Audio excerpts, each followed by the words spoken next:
తమ తప్పులను కప్పిపుచ్చుకోవడం కోసం కాంగ్రెస్ నాయకులు అన్ని రకాల కుట్రలు ప్రయోగిస్తున్నారు.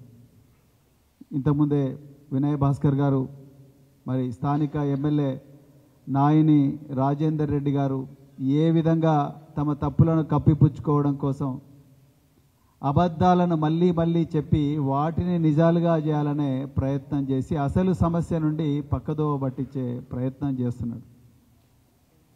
ఈ విద్య నాయన్ రాజేందర్ రెడ్డి ఒక్కడే కాదు, ఈ కుట్రలు, ఈ ఎత్తులు జిత్తులు అన్నీ కాంగ్రెస్ నాయకులందరూ కలిసి ప్రయోగిస్తున్నారు. వీళ్ళకు బాస్ రేవంత్ రెడ్డి గారు. ఇలా హరీష్ రావు గారు తెలంగాణలో ఉండే ఆదిలాబాద్కు కేటీఆర్ గారు, హరీష్ రావు గారు వరంగల్ జిల్లాకు వచ్చిన ఉమ్మడి వరంగల్ జిల్లాకు తెలంగాణలో పత్తి రైతుల కళ్ళల్లో కన్నీళ్లు చూడలేక దాదాపు 700 మంది రైతులు ఆత్మహత్యలు చేసుకుంటే వాళ్ళ కుటుంబాలు శోక సముద్రంలో మునిగిపోతే వాళ్ళను ఓదార్చడం కోసం, వాళ్లకు న్యాయం చేయాలని చెప్పి డిమాండ్ చేయడం కోసం పంట పొలాలకు వస్తే, మార్కెట్ యార్డ్లకు వస్తే ఏసీ రూములలో కూర్చొని, అక్కడ బంగళాలో జూబ్లీహిల్స్ బంగళాలో కూర్చొని రేవంత్ రెడ్డి, ఇక్కడ ఏసీ రూములలో కూర్చొని కాంగ్రెస్ ఎమ్మెల్యేలు ఎమ్మెల్సీలు అందరూ కూడా అసందర్భ ప్రేలాపనలు చేస్తున్నారు, సమస్యను పక్కదో పట్టిస్తున్నారు. నేను ఇలా ఒక్కటే ప్రశ్న అడుగుతున్నా. రాజేందర్ రెడ్డి గారు తన ప్రెస్ మీట్లో మళ్ళీ జూబ్లీహిల్స్లో మేము 25,000 ఓట్లతో గెలిచినాం, చరిత్ర ప్రపంచ రికార్డు సృష్టించినాం, అది లిమ్కా బుక్ ఆఫ్ రికార్డ్స్లో ఎక్కింది, అక్కడ ఎక్కింది, ఇక్కడ ఎక్కింది అని రాజేందర్ రెడ్డి గారు అంటున్నారు.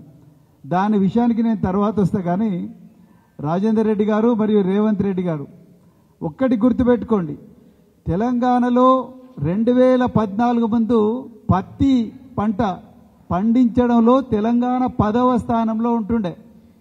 కేసీఆర్ గారు ముఖ్యమంత్రి అయిన తర్వాత రైతుల కన్నీళ్లు చూసి, రైతుల కష్టాలు చూసి కాళేశ్వరం ప్రాజెక్టు, పాలమూరు రంగారెడ్డి ఎత్తిపోతుల ప్రాజెక్టు, మరెన్నో గొప్ప గొప్ప ప్రాజెక్టులు తీసుకొచ్చి ఒక శాస్త్రీయమైన పద్ధతిలో పత్తి సాగు చేయాలని చెప్పి రైతన్నలందరికీ కూడా ట్రైన్ చేసి, రైతు వేదికలలో ట్రైనింగ్ ఇప్పించి, రైతు బంధు ఇచ్చి, ఇంకా రకరకాల కార్యక్రమాలు చేసి 3వ స్థానానికి తీసుకొచ్చిండు దేశంలో. ఆ 3వ స్థానంలోకి తీసుకురావడం ఒక్కటే కాదు, మీరిప్పుడు ఏదైతే 8 నుంచి 12% నుంచి 12% వరకు ఏదైతే తేమ ఉన్నదో, అదే విధంగా ఎకరానికి 7 క్వింటాల నిబంధన ఏదైతే పెట్టినరో కేసీఆర్ గారు ఎన్నడూ ఒప్పుకోలేదు. మీకు చరిత్ర తెలియదు, మీరు అజ్ఞానులు, నిరక్షరాస్యులు, మీకు తెలిసినంత కూడా బూతుల భాష మాత్రమే, మీకు తెలిసినంత కూడా అబద్ధాలు మాత్రమే. 2000 ఒకసారి చరిత్ర చూడండి. 2018లో వడ్లు కేంద్ర ప్రభుత్వం కొనకపోతే స్వయాన కేసీఆర్ గారు అందరూ ఎమ్మెల్యేలను, ఎమ్మెల్సీలను, రైతు సోదరులందరినీ తీసుకుపోయి ఢిల్లీలో 6 రోజుల దీక్ష చేసిండు. 2022లో కూడా దీక్ష చేసిండు. కానీ ఇప్పుడు పత్తి రైతులందరూ కూడా రోడ్డు మీదకి వచ్చి వాళ్ళ దిగుబడిని సీసీఐ కొనుక్కోలేదని వాళ్ళు ఏడుస్తూ ఉంటే, ఆత్మహత్యలు చేసుకుంటుంటే, మీ రేవంత్ రెడ్డి గారు, మీ తుమ్మల నాగేశ్వరరావు గారు, మీ మంత్రులందరూ కూడా ఎక్కడున్నారు? జూబ్లీహిల్స్లో ఉన్నారు, గల్లీలల్లా తిరుగుతున్నారు దొంగల్లాగా. ఏం చేస్తున్నారు జూబ్లీహిల్స్లో? మీరు ఓటుకు 2,500 రూపాయలు లంచం ఇచ్చి, ఒక్కొక్క ఓటర్కు కుక్కరు, వాషింగ్ మెషీను, ఒక చీర కాకపోతే 2 చీరలు, 3 చీరలు, ఓట్లేసేటప్పుడు కూడా డబ్బుల పంపిణీ చేసి కుల్లం కుల్లా దొరికిన శంకర్ నాయక్, ఎమ్మెల్సీ, బీర్ల ఏలయ్య, వీళ్ళందరూ కూడా ఓపెన్గా, మల్లు రవి, వీళ్ళందరూ ఓపెన్గా డబ్బులు పంపిణీ చేస్తూ దొరికినరు. ఇది మీ పరిస్థితి. ఎక్కడుండాలి అసలు మీరు? రైతులందరూ ఆత్మహత్యలు చేసుకుంటే మీరు ఉండాల్సింది ఎక్కడ? ఢిల్లీలో ఉండాలి. కేంద్ర వ్యవసాయ శాఖ మంత్రి కార్యాలయం ముందర ధర్నా చేయాలి, జంతర్ మంతర్ దగ్గర ధర్నా చేయాలి, ప్రధానమంత్రి నరేంద్ర మోడీ గారి దగ్గరికి పోయి ఆయన ముందర ధర్నా చేయాలి. ధర్నా చేసి తెలంగాణ రైతులకు న్యాయం చేయాలి. కేసీఆర్ గారు చేసింది గుర్తులేదా? ఒక్కసారి ఆలోచించండి. ఎప్పుడు లేని 7 క్వింటాళ్ళు ఎకరానికనే రూల్ ఎక్కడి నుంచి వచ్చింది? మీ చేతగానితనం కాదా? ఏ బేసిస్ మీద 7 క్వింటాలని చెప్పిండ్రు. ఒక్కొక్క దగ్గర 12 క్వింటాలు, ఇంకో దగ్గర 15 క్వింటాలు బండుతా ఉంటే మీరు 7 క్వింటాలని ఎట్లా చెప్తా ఉన్నారు? ఎట్లా ఒప్పుకున్నారు మీరు? కేటీఆర్ గారు, హరీష్ రావు గారు, మిగతా సీనియర్ నాయకులందరూ రైతుల కోసం పోరాడుతుంటే అప్పుడు సడన్గా నిద్ర లేచి రాత్రి వీడియో కాన్ఫరెన్స్ పెట్టి మామా అనిపించి మీరు చూడు మేము చేసినామని అంటున్నారు. ఇది ఇవాళ మీ బండారం. ఇక రెండవది రైతుల సోదరుల గురించి మరి వినయ్ భాస్కర్ గారు చెప్పిండ్రు. ఇంకా రెండవది రేవంత్ రెడ్డి గారు ప్రతిసారి కూడా మరి ముఖ్యంగా రాహుల్ గాంధీ గారు, రేవంత్ రెడ్డి మీరిద్దరూ రాజ్యాంగం ప్రజాప్రభుత్వం ఇందిరమ్మ పాలన అని అంటున్నారు. నేను ఇవాళ ఛాలెంజ్ చేస్తున్నా రేవంత్ రెడ్డి, మీరు హోంమంత్రి, మీరే ముఖ్యమంత్రి, మీరు ఎందుకు రాజీనామా చేయాలనో నేను చెప్తా. ఇప్పటికి కూడా సూర్యాపేటలో కోదాడ నియోజకవర్గంలో చిల్కూర్ అనే పోలీస్ స్టేషన్లో రాజేష్ అనే ఒక దళిత యువకుని సీఎంఆర్ఎఫ్ నిధులు పక్కదోవ పట్టినాయి, వాళ్ళకు రావాల్సిన నిధులు వేరే వాళ్ళకు పోయినాయని చెప్పి కంప్లైంట్ ఇస్తే ఆ కంప్లైంట్ ఇచ్చిననే తీసుకుపోయి ఆ రాజేష్ అనే ఒక దళిత యువకుని తీసుకుపోయి ఎస్ఐ కానిస్టేబుల్ అందరూ కుల్ల ఒడిచి ఘోరంగా 3rd డిగ్రీ మెథడ్స్ యూజ్ చేసి అతన్ని ఇంటరాగేట్ చేస్తే అతను చచ్చిపోయాడు. 48 గంటల నుండి ఆయన శవాన్ని పెట్టుకొని అదే చిల్కూరు గూడెంలో ఆ పేద దళితులందరూ కూడా ధర్నా చేస్తున్నారు. ఇంతవరకు హోంమంత్రి నుంచి ఒక్క స్టేట్మెంట్ లేదు. మరి ఎందుకున్నావు రేవంత్ రెడ్డి గారు మీరు హోంమంత్రిగా? నాయన్ రాజేందర్ రెడ్డికి ఇది కనిపిస్తలేదా? నీ చెడ్డుపక్కల ఉండే గ్యాంగ్ మెంబర్లకు ఇవి కనిపిస్తలేవా? 48 గంటల నుండి శవాన్ని అక్కడే పెట్టుకొని వాళ్ళు చేస్తున్నారు. ఎక్కడ పోయిన మరి మీరు? ఎందుకు ఆ పోలీస్ ఆఫీసర్ల మీద యాక్షన్ తీసుకుంటలేరు?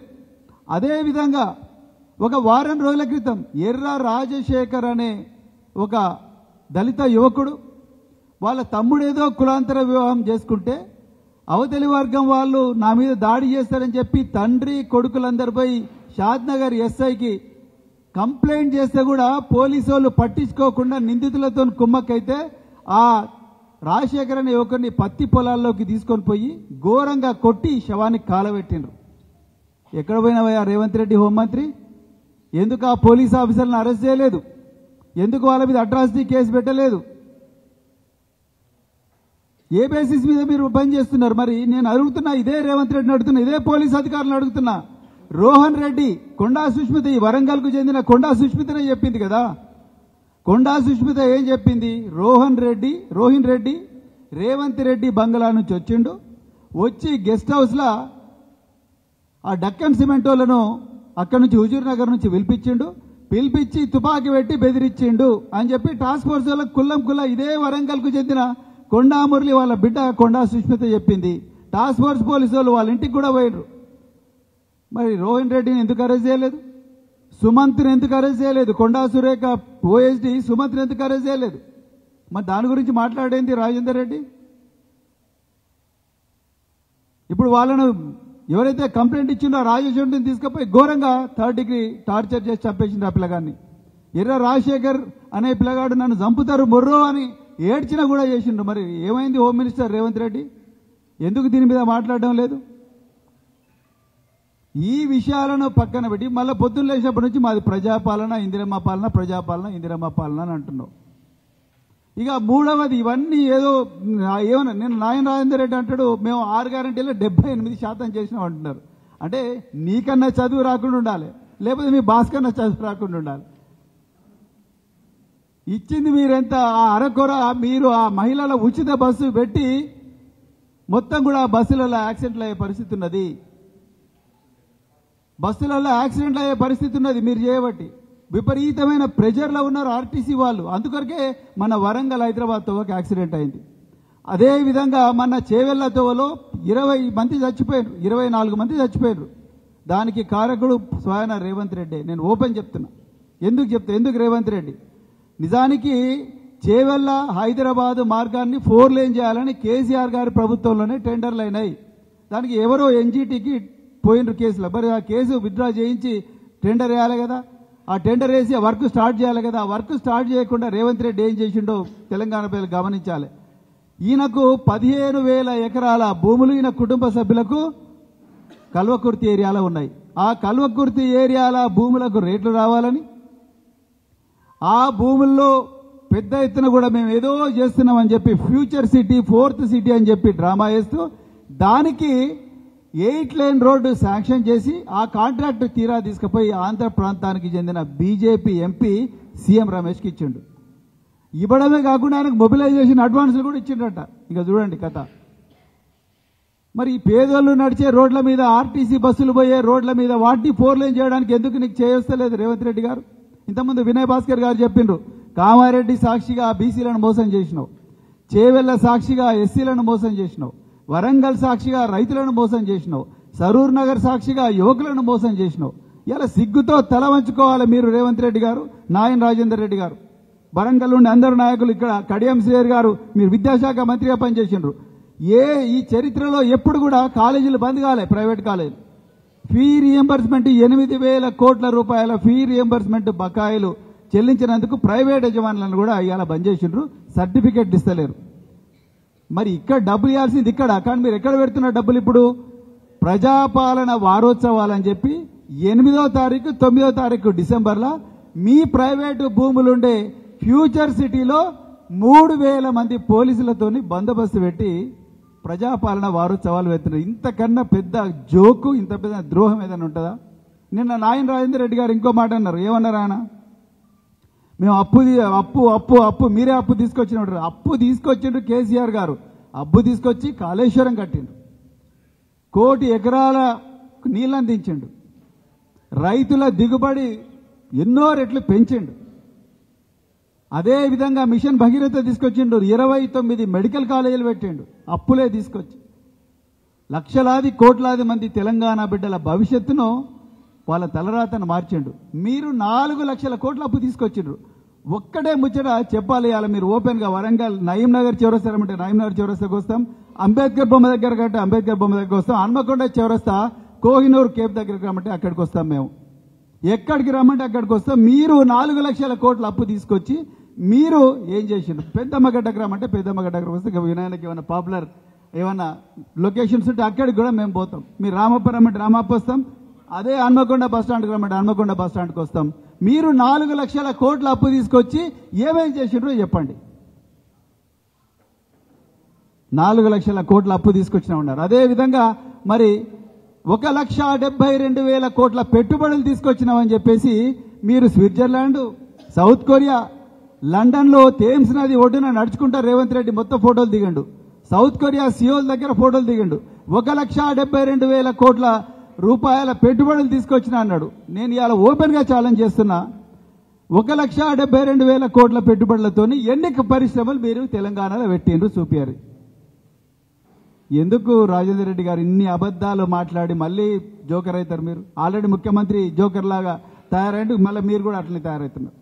సో అందుకొరకు మరి మళ్ళొక్కసారి ఈ అబద్ధాలు మానడం ఆపాలి, దళితుల మీద దాడులు ఆపాలి. ముఖ్యమంత్రి